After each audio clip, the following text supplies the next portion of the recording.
Hello, my lovelies, and welcome back to Allotment of the Dead. Oh dear, it's freezing cold here at the minute, about 5 degrees. Absolutely been gorgeous though in terms of the sun. The sun's been kind of showing its head a couple of times, but that really cold sign of winter is well and truly here. So just came down to try and make a move on all the things I still need to do down here. There's still plenty to do. That kind of wet weather as well, it's kind of knocked things back a little bit, but let's have a look, see what we've got left to do. Okay, let me turn you around. Okay, start at the head of the plot as we did before. Right, so still got a lot of stuff to take down the tip. So this is all the old grapes that we cut back partway through last year that we didn't end up burning them in the end, so we'll just have to try and get those taken down the tip. But yeah, absolutely freezing cold weather though, so you don't really feel like doing a lot of anything really in this cold weather, but it needs doing, so we're going to need to get that done. So these grapes here that we've got, I'm going to replace those with blackberries. So the blackberry I've got at the end of the plot, we'll take some cuttings off that and then they'll go into the ground. My raised beds, so last year's parsnips, absolutely awful this year. So what we'll do is we'll try and start them a bit earlier this year. So kind of end of February, we'll get some in the ground, probably in these raised beds. But I need to try and find some way of stopping the cats and the foxes from using this as a litter tray, unfortunately. So yeah, a bit of weeding, bit of everything to do in these particular areas, but they're not too bad at the moment. My rosella plant is well and truly dead now. These are crisper than a crisp thing on crisp day. So yeah, I think they're probably grown as an annual in this country. You can grow them as perennials probably in places like Australia. But member of the hibiscus family, it's one of those things that when it comes out and you got it in full flower, it's absolutely gorgeous, and you get some really nice calyx of the flowers that you can actually use for making jams and things. But we'll give that a go. Right, past you can see how much water we've had over the last few days. Absolutely piling full of water. Okay, we'll go into the aubergine house. Okay, so the kiwi fruit, being deciduous, has died all the way back. I've got it potted up in the bottom of this trellis here, but it grew quite well last year, wrapped itself round the trellis. Hopefully it'll come back this year. Who knows, might get some fruit off it. Right, so all of the things I've been planting, so the Chinese cabbage are pretty much at the stage where I can start planting them. We can get those out. So again, this cold weather, things like Chinese vegetables, they don't mind it. So if you want to get some of those in the ground, like I say, none of these that are in here have actually had any heat at all in terms of actually starting them to germinate. They've all germinated down here. So the chard, again, this will grow pretty much everywhere. It's almost indestructible at times. And again, more Chinese vegetables here, your pak choys and your tatsoys and the mizuna mustards, growing really well. So we'll plant these on and we'll get these in the ground, and hopefully they'll grow on. We can get some nice Chinese mustards we can use in stir fries and things. And the sweet peas, planted a new lot of sweet peas, so they're just starting to come through now. Again, none of these have been artificially germinated at home with heat. They've all literally been down here for the duration of their life so far, and basically they'll be put out into the allotment in various places. So this was the first lot of sweet peas I grew. I know some people that have planted some at home already. They've got really, really leggy. But you've noticed these ones here. They've kept to a nice, reasonable size. They don't grow very quick in this weather, but that's a good thing. All we're on about trying to do at this point is try and get some really nice, sturdy, strong plants that when the proper spring comes and that last frost has gone, we can actually get these in the ground and hopefully get some absolutely gorgeous sweet peas off these. The onions are planted in kind of around Boxing Day. Not much happening with them at the moment. There is the odd little bit of growth coming, I think. Oh, there's something here and maybe over there. So they're starting. So we've got a variety of spring onions and Welsh onions here. Hopefully again they'll grow. But again, I'm not subjecting these to any sort of artificial heat to start with. These will basically grow in their own time in these nice pots we've got. Need to dig all this over. So the nasturtium already growing back, and because I had them in this these raised planters here, but I've actually got these sweet peas grown in there as well. But again, they're doing really well. I might plant it up as a flowers in here, just to, again, try and bring some of the pollinators in when it gets into the new season. The lilies, I've cut them right back. They're still in the pot. I've actually brought them inside now, just so that gives them a bit of warmth, in the hope that when the new season comes, that those initial shoots hopefully should be out of the way of the birds. I know birds sometimes like these tender shoots of small plants. So what's left of my kale we'll probably harvest today. Kale chips have been fantastic off these. This emerald ice kale, absolutely really sweet, really nice and flavoursome. And these larger Siberian type kale, again, really healthy leaves. And I say we'll harvest some more of those as well. Okay, we'll move along. So my buddleia, I've got a few buddleias here. So all of these buddleias will be, these will all be pruned back in February.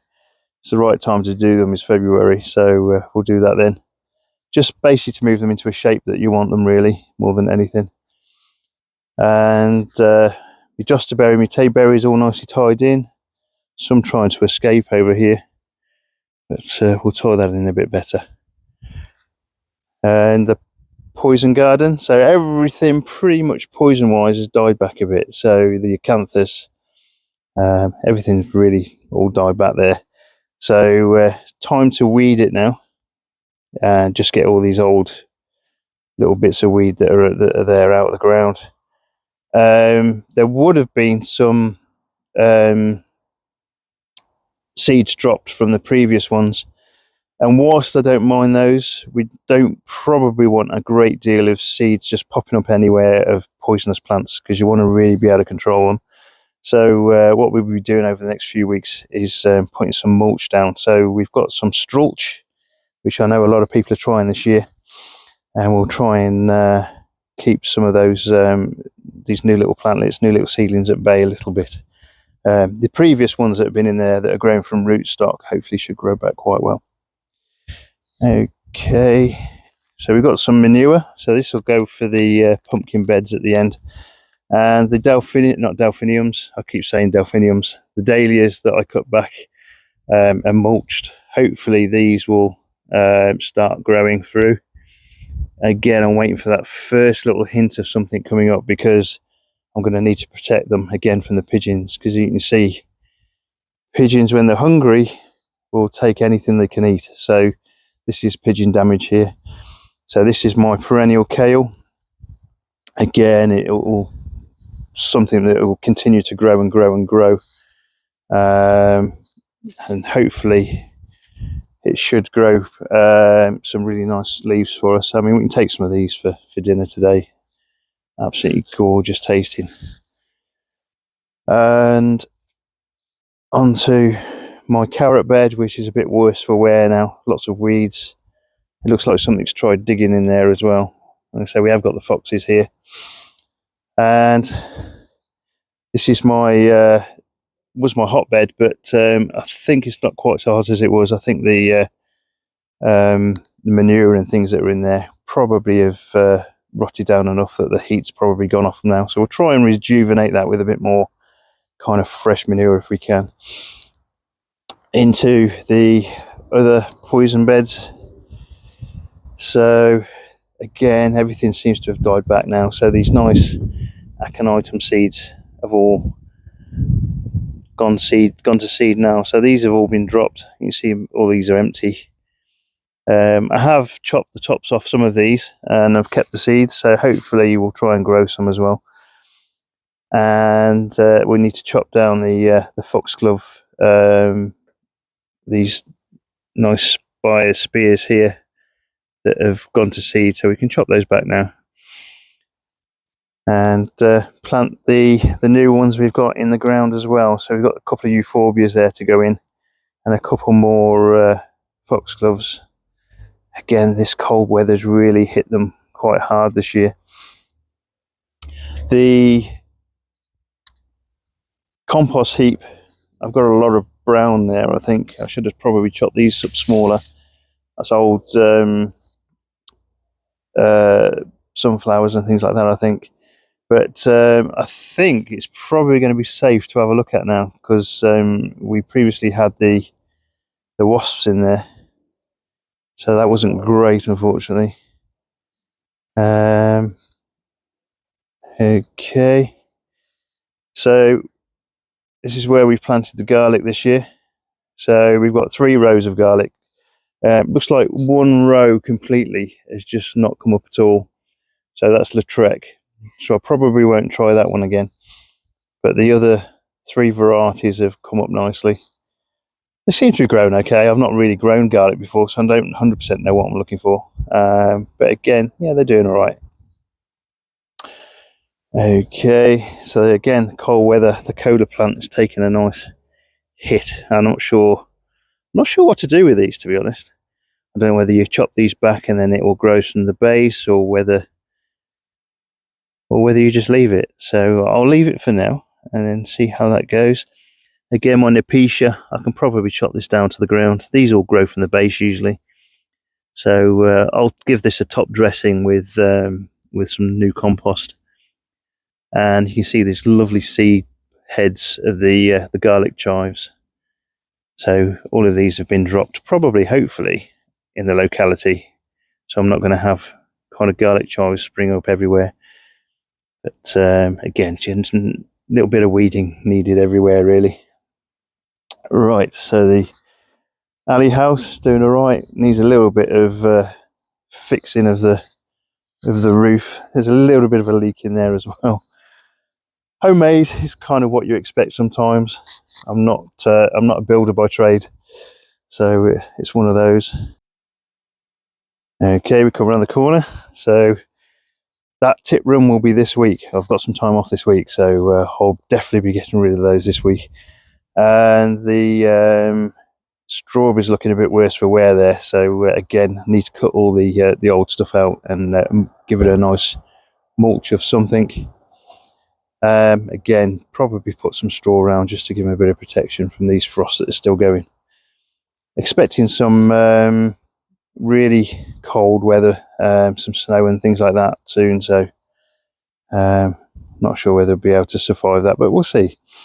And then my pots, all there ready for potato season. So I know people are already buying their potatoes now and they're chitting them already. I don't bother chitting. Farmers don't chit their potatoes, they throw them straight in the ground. It's never been something I've ever really bothered with. I've bought them and then pretty much around the weekend that I'm putting them in, I generally put them straight in the ground. And again, the Josta berries, I've cut those really hard back last year. Now, if they come back this year, then I'll go, okay, we'll let them live and we'll continue to harvest and keep them. But they do get massive plants and they grow across the paths and things like that. So they do need a lot of control. Okay, into the new build. So the laburnum is looking quite healthy there. So that should come back, even though it's only a stick at the moment. And my Brugmansia that I was hoping to overwinter, forget that. That's dead as a doornail, I think. So we've got my pots all ready, so all nicely filled still, so they can be planted straight into. I think this cold weather's hit some of my tromboncinos, so I'm probably going to have to take some of those back now and basically get what I can off them. So we had a bit of a rat problem in here, or rat or mice. So I'm going to put the trail camera back in here, see if I can capture anything of them. Right, let's get back out. So the polytunnels, I've got new covers for both of these this year, so hopefully we're going to recover both of them. And the bit of land we've got the other side of these polytunnels, we're going to be planting tomatoes and courgettes, beans, that sort of thing in this ground. Don't have a massive amount of space there, but because I think this year most of my space in the polytunnels will be for chilies, considering I've got so many varieties. The fennel, this was a late sowing, and it really was a bit of an experiment. They definitely don't like the cold weather, so again, we're probably going to have to try and dig most of those out today, get it a nice tidy. And again, when we put the covers in, I think those chard are going to have to come out eventually, so they'll be coming out when we put the new covers on. So the new covers, we're probably going to have to get those in definitely before kind of late spring, when I start bringing the chilies down. They need to be in place well before then. And again, round to the end of the pumpkin area. So again, this just needs the mulch with the manure. Bit of a tidy, general tidy really. The volunteer spinach still there, done really, really well. Might harvest some of that. And then the chard that I kind of planted on the edge here, again, it's doing really, really well. So we'll leave that in place and harvest as we go. So all this here is volunteer chard. So I like volunteers, things you don't have to worry too much about. Okay, so the blackberry is all nicely tied in. So say we'll take some cuttings for the end of the other end of the plot where the grapes are. And we're almost at the time of year now where we need to we're actually at the time of year now where we need to prune the mulberry. It's that kind of area, that time of the year when these go into a little bit of dormancy, so now's the time to cut them back. So I'm going to raise this tree a little bit, so those lower branches are going to come off this year, and then I need to definitely cut things off away from the path so people can get past, but also I need to be kind of aware of what this tree is going to be doing in relation to the polytunnels. As I say, that replacing the covers is quite a hard job in some respects, in that you have to do quite a bit of digging, but they're definitely needed. I mean, if you look at the covering now, it's actually more of a netting than it is a polytunnel now. So we'll see. Right, quick look in the polytunnels.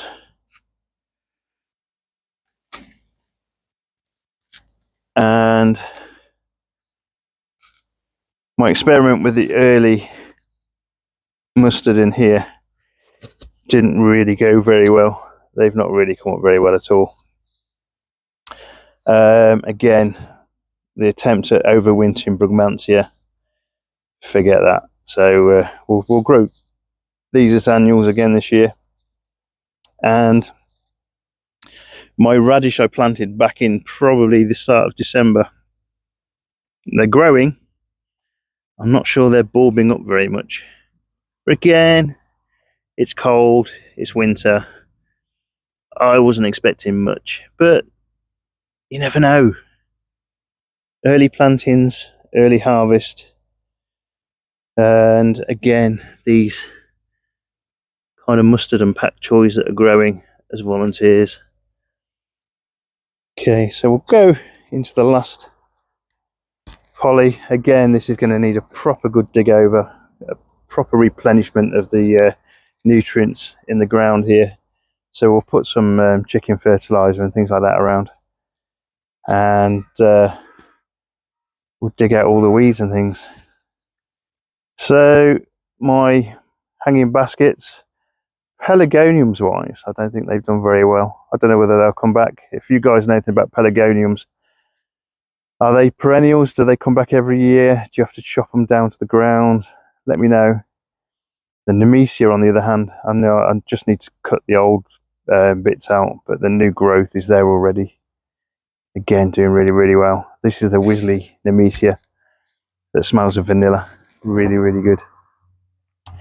And again, pelargoniums and geraniums that, again, I don't know whether I've lost these plants or not. I don't know. I'll chop them back and see. Right. So the same as every plot holder across the country at the minute in the cold weather, the cold winter weather. Still plenty to do, still plenty to get your teeth into, and try and keep yourself warm during the winter months. My wife at the other end of the plot is the other end of the site has come down today as well to have a look at hers, and she's got plenty to do as well. We've got the new plot to make a start on at some point, come the early spring or late spring, because we're almost at spring now. It's time's ticking on. Even though it's January, there's still so much potential in both of these plots that we've got. So that kind of time of the year where we're starting to plant all the seeds, we're starting to get the little seedlings, the little plants, and getting them all ready to actually come down here and get them in the ground. It's just this time of the year is that kind of, it just gives you that feeling of how much potential you can have for that next year. So all of the nice cucumbers and pumpkins and all of those sort of things that hopefully you'll be successful with next year, or this coming growing season. Anyway, with that, I'm probably going to have to do some work now, just so I can start actually making a move on all the things that need doing. Like I say, it's cheaper than the gym, keeps you warm when you're actually moving, but when you're not, that kind of cold gets straight down to you. Anyway, that's all for today. So take care, all the best, and we'll see you next time. Cheers.